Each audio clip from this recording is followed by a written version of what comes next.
What if I told you that the difference between a life filled with regret and a life overflowing with success, purpose, and meaning comes down to just 4 words? Not 4 complicated philosophies, not 4 expensive degrees, not 4 years of therapy, just 4 simple, powerful, life-altering words. Words so straightforward that a child could understand them, and yet so profound that most adults never fully live them. Here they are. Learn, try, stay, care. That's it. 4 words, 4 principles, 1 extraordinary life. Today, I want to walk you through what Jim Rohn, one of the greatest personal development teachers who ever lived, called the 4 IFs that make life worthwhile. And I want to be very honest with you right now. If you can sit with me for the next few minutes and truly absorb what I'm about to share, it could genuinely change the entire direction of your future. Not because I'm saying anything magical, but because the truth, when it finally lands, has a way of doing that. So, let's begin. If you learn, the power of knowledge to transform everything. Let's start with the first if. And I want you to really hear this one because it cuts right to the heart of why so many people struggle, suffer, and stay stuck in situations they desperately want to escape. If you learn. Jim Rohn was relentless on this point. He believed deeply, passionately, without apology, that the single greatest thing a human being can do is commit to lifelong learning, not just formal education, not just academic credentials, but a burning, relentless hunger to get all the information you possibly can about life, about people, about success, about the world around you. And the reason he felt so strongly about this, because he had seen firsthand what happens when people don't learn. Ignorance is not bliss. Ignorance is tragedy. Think about that for a moment. When a person doesn't understand how money works, they stay poor, not because they're lazy, but because they're uninformed. When someone doesn't understand nutrition and health, they get sick.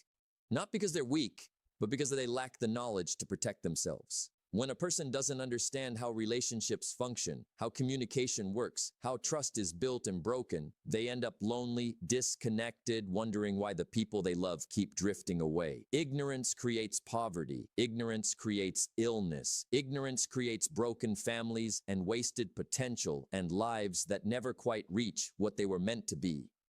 What you don't know will hurt you. That's Jim Rohn's quote. And it's one of the most sobering truths I've ever come across, because most people believe the opposite. They believe that what they don't know can't hurt them. They avoid difficult information, they turn away from uncomfortable truths, they close their eyes and hope that things somehow work out. But life doesn't reward ignorance, life rewards wisdom. So what does it actually mean to learn? Let me break this down into 2 specific areas, because this is where things get really practical. The first is learning from your own personal experience. Your life is already a textbook. Every mistake you've made, every failure you've experienced, every painful moment that left a mark on your heart, those aren't just wounds, they're lessons. The question is whether you're extracting the wisdom from them or whether you're just suffering through them and then moving on without gaining anything. Jim Rohn used a powerful example to illustrate this. He talked about the heart attack. When a man has a heart attack and survives, that moment becomes one of the most valuable educational experiences of his life. But only if he listens to it, only if he stops, reflects, and says, what is my body trying to tell me? What have I been doing wrong? What do I need to change? The heart attack itself isn't the lesson. The willingness to extract the lesson from it. That's learning. The same applies to your negative experiences. A failed business is not just a loss. A broken relationship is not just pain. A period of financial struggle is not just hardship. Every single one of those experiences contains wisdom, specific personalized wisdom that was earned through your real life. And if you're willing to sit with it, study it, and learn from it, you will never again have to repeat that same painful chapter. Your past mistakes, when examined honestly, become your most powerful protection against future suffering. But here's the other side of this coin, and this is equally important. Don't just learn from your own experiences, because your own experiences take time, years, decades. And life is too short and too precious to only learn the lessons that come from your personal trial and error. This is where books become extraordinary. This is where mentors become invaluable. This is where the stories of other people's successes and failures become the most efficient shortcut you'll ever discover. Think about it this way. A man spends 20 years building a business, failing, learning what doesn't work, pivoting, struggling, finally finding the formula for success, and then writes a book about all of it. You can read that book in 8 hours. In 8 hours, you get 20 years of earned wisdom. You get to skip the decades of painful mistakes and jump straight to the insights that took him a lifetime to uncover. That is the miracle of books. That is the miracle of mentorship. That is why Jim Rohn was so insistent on reading. Not just reading for entertainment, but reading to learn, to grow, to collect the distilled wisdom of people who have walked the path before you.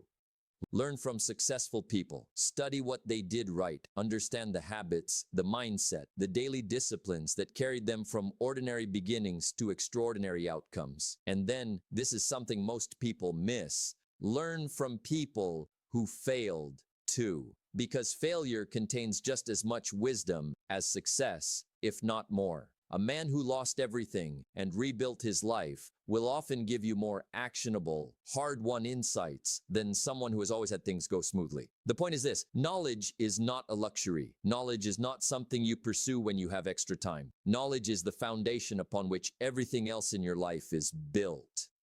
Your income, your health, your relationships, your peace of mind. All of it grows from the soil of what you know, what you understand, and what you continue to learn. If you want a better life, you must first become a more informed, more educated, more self-aware version of yourself. Start today. Pick up a book, find a mentor, listen to the lessons in your own story. Get all the information you can, because that information, accumulated over time, becomes the kind of wisdom that changes everything. If you try.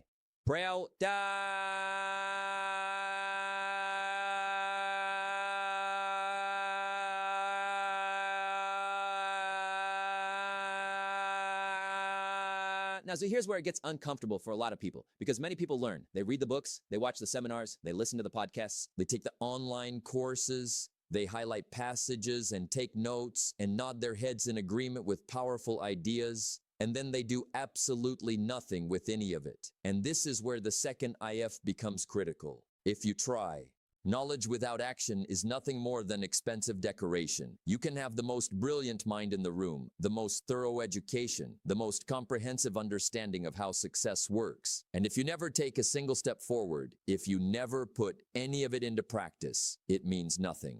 Zero. Less than nothing, actually, because now you have the additional burden of knowing exactly what you should be doing and choosing not to do it. Jim Rohn was deeply passionate about this. He understood that the gap between people who succeed and people who don't is not, at its core, a knowledge gap. It's an action gap. Let me give you one of his most memorable examples. He talked about the high jump. Imagine you're standing in front of a high jump bar, and you look at it and you think to yourself, I don't think I can clear that.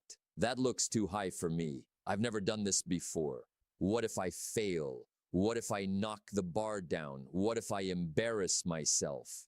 Here's the only truth that matters. You will never know until you try. You might surprise yourself. You might clear the bar on the very first attempt. You might discover abilities in yourself that you never knew existed, but you will never find that out by standing on the side, watching other people jump, convincing yourself that you probably can't do it. The attempt is everything. But here's what makes Jim Rohn's teaching on this topic especially powerful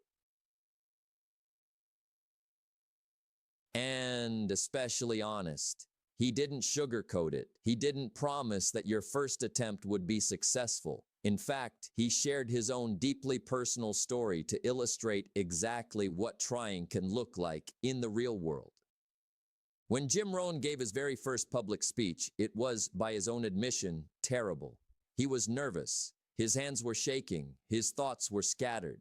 He stumbled over his words. He lost his train of thought multiple times.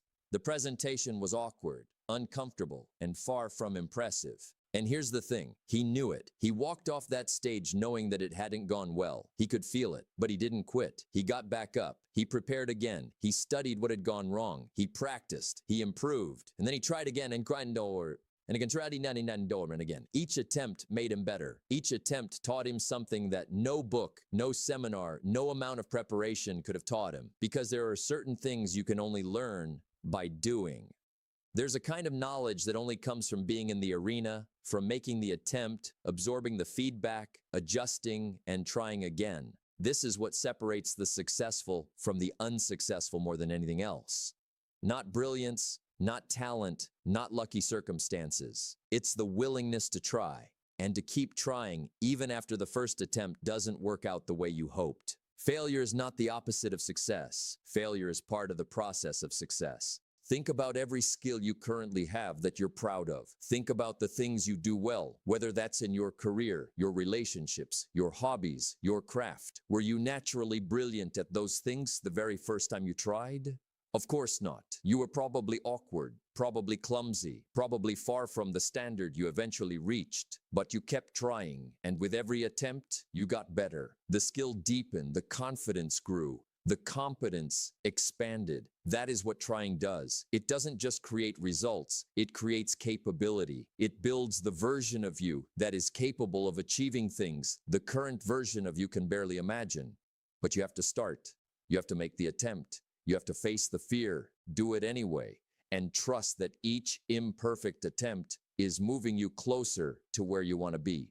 So whatever it is you've been putting off, the business idea, the conversation, the creative project, the physical goal, the relationship you've been too afraid to pursue, try, just try. You have absolutely nothing to lose by trying, and everything to lose by standing on the sideline, watching life happen, wondering what would have happened if you'd just taken the leap. You never know what you're capable of until you try. If you stay, the quiet power of persistence.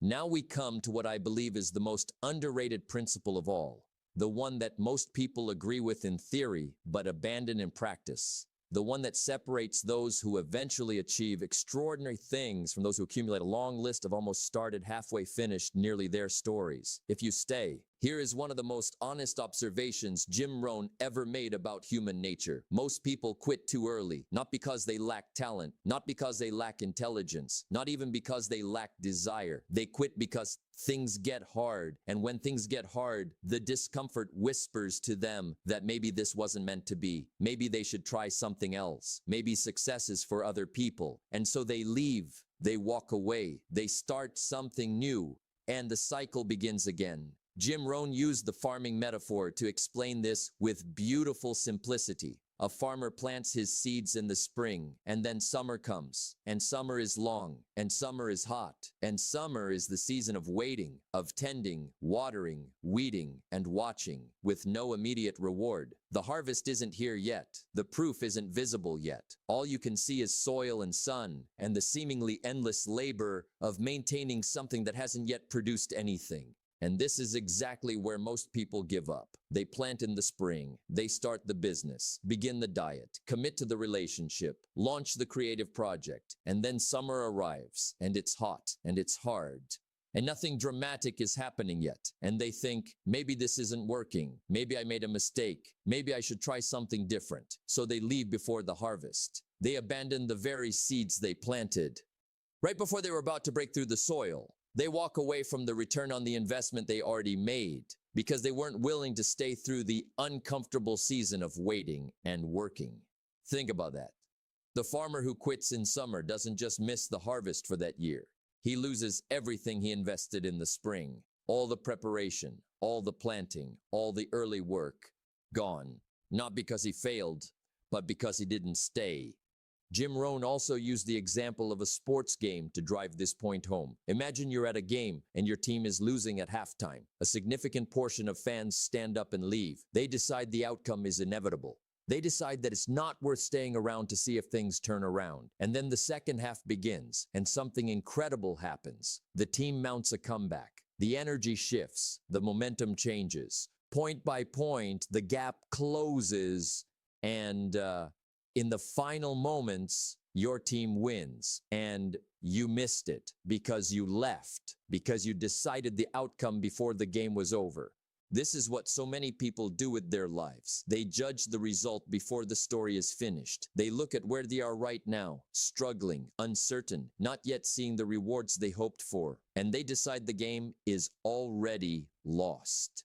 So they exit early. They miss the comeback. They miss the harvest. They miss the moment when everything they worked for finally comes together. Commitment creates results. Persistence beats talent. The world is full of talented people who quit. The world is full of intelligent people who started something magnificent and then abandoned it before it had a chance to become what it was supposed to be. And the people who actually achieve the things most people only dream about are often not the most gifted, not the most brilliant, not the most naturally talented. They are simply the ones who stayed.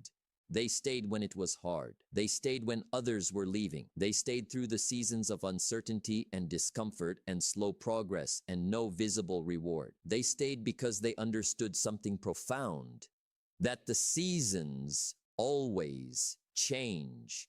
And those who remain committed through the difficult ones will always be there for the abundant ones. So I want to challenge you right now. What have you started that you've abandoned too early? What seeds have you planted and then walked away from before the harvest arrived?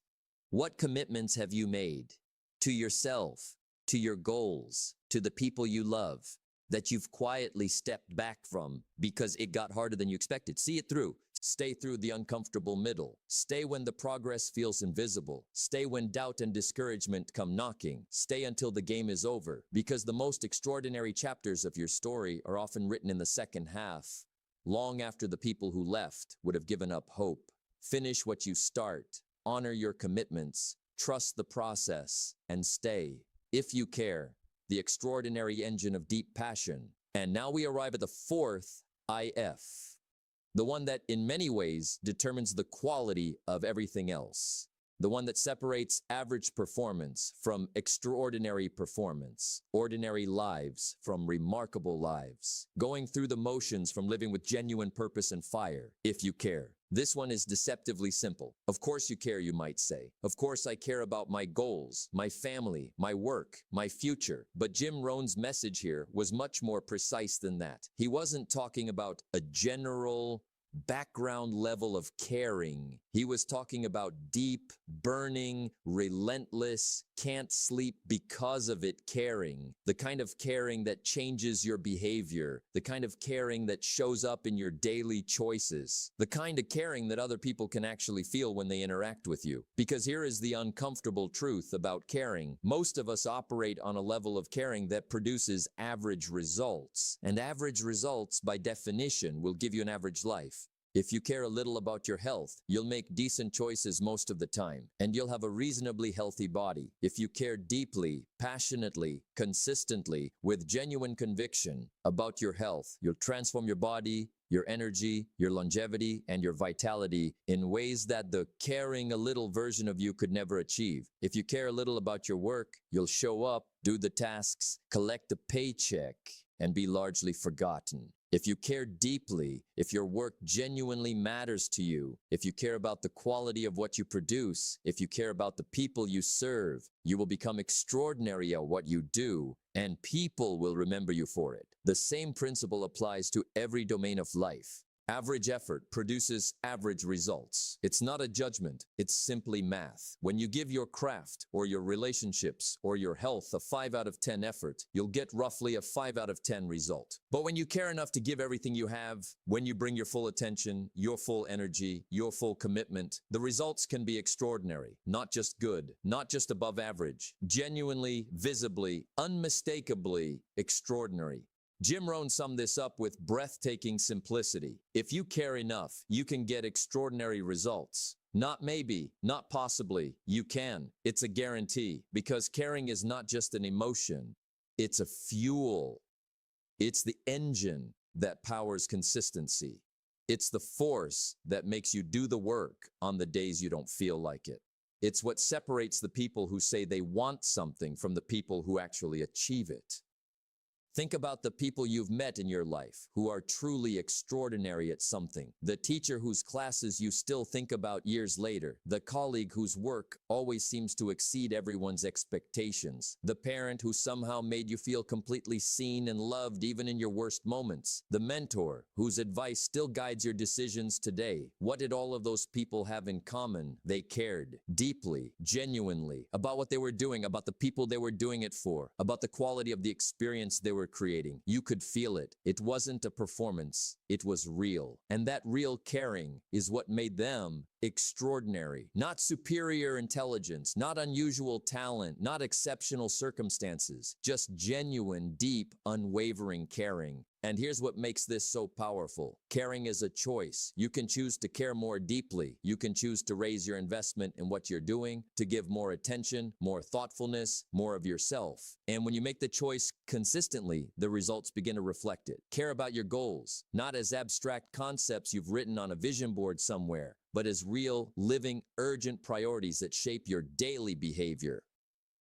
Ask yourself honestly, does the way I'm spending my days actually reflect how much I claim to care about my future? Because if you care about financial freedom, but spend more time scrolling your phone than building your skills and your income. Därför says, we cannot agree if you care about your health, but haven't changed a single habit in the last year, the caring isn't going deep enough to make a difference. Care about your work. Do it as though your reputation depended on it, because it does. Do it as though the person receiving the result of your work is someone who matters deeply to you, because they do. Bring your full presence to what you do. Let your standards be higher than what's required. Refuse to be ordinary when you have the capacity to be remarkable. Care about the people in your life, not in a passive, I wish them well from a distance kind of way. Care in an active, showing up, paying attention, asking how they really are kind of way. The quality of your relationships is a direct reflection of the depth of your caring, and the quality of your relationships will determine more about the happiness and meaning of your life than almost anything else. And finally, care enough to give your best every time, in every situation, even when it's inconvenient, even when no one is watching, even when the task feels too small to warrant your full effort, because the habit of giving your best is exactly that. Exato, habit. And like all habits, it compounds. The person who gives their best in small moments is always the person who has the capacity to deliver extraordinary results in the big ones. The formula that changes everything. So here we are, 4 ifs, 4 principles, 1 extraordinary life, if you choose it. Let me bring this all together, because I think it's important to see how these 4 principles build on each other, how they form a complete and interconnected system for creating a life of genuine significance. It starts with learning. You gather knowledge, you study your experiences, you read, you listen, you seek the wisdom of those who have gone before you. You fill yourself with the information and understanding that transforms ignorance into insight, confusion into clarity, powerlessness into the beginning of real capability. But knowledge alone is not enough. So you try, you take the information and you act on it. You step into the arena, you make the first imperfect attempt and then the second and then the third. You discover through direct experience what works and what doesn't, what you're capable of and what you still need to develop. You build skill through repetition, courage through action, confidence through evidence. But trying once, or twice, or 3 times is not enough either. So you stay. You commit to the long game. You plant in the spring and faithfully tend through the summer. You show up when it's hard, when it's slow, when the results aren't visible yet. You refuse to abandon the seeds you've planted before they've had a chance to grow into the harvest you're working toward. You understand that consistency over time is the most powerful force in the universe. Not brilliance, not talent, not fortunate circumstances, but faithful, persistent, committed staying power. And through all of it, the learning, the trying, the staying, you care. You care deeply. You care enough to give your best to what you're doing, to the people you're doing it for, to the life you're building. You care enough to let your standards be higher than what's convenient. You care enough to bring your full self to whatever you're engaged in, knowing that deep caring is what transforms ordinary efforts into extraordinary outcomes. Learn, try, stay, care. These are not complicated ideas. They are not beyond your reach. They require no special talent, no extraordinary circumstances, no privileged background. They require only a decision, a daily, moment-by-moment decision to engage with your life at the highest level you're capable of. And here is what I want to leave you with. The reason Jim Rohn called these the 4 IFs that make life worthwhile is because life becomes worthwhile, truly, deeply, meaningfully worthwhile when you live according to these principles. Not just occasionally, not just when it's convenient, but as a consistent, committed, ongoing way of being. A life lived in constant learning is a life that keeps getting richer. A life lived in courageous action is a life that keeps expanding. A life lived in faithful persistence is a life that eventually harvests what others only dreamed about. And a life lived in deep caring is a life that touches people, creates meaning, and leaves a legacy that outlasts the years you walk this earth. The 10 minutes you just spent sitting with these ideas, they're only as valuable as what you decide to do next. So decide. Start learning with more intention. Start trying the things you've been putting off. Start staying committed to the things you've been too quick to abandon. And start caring, really caring, about the life you're building and the people you're building it with. The most valuable investment you will ever make is not in a stock, not in a property, not in a business. It's in yourself. Learn, try, stay, care. That is the formula. Now go live it.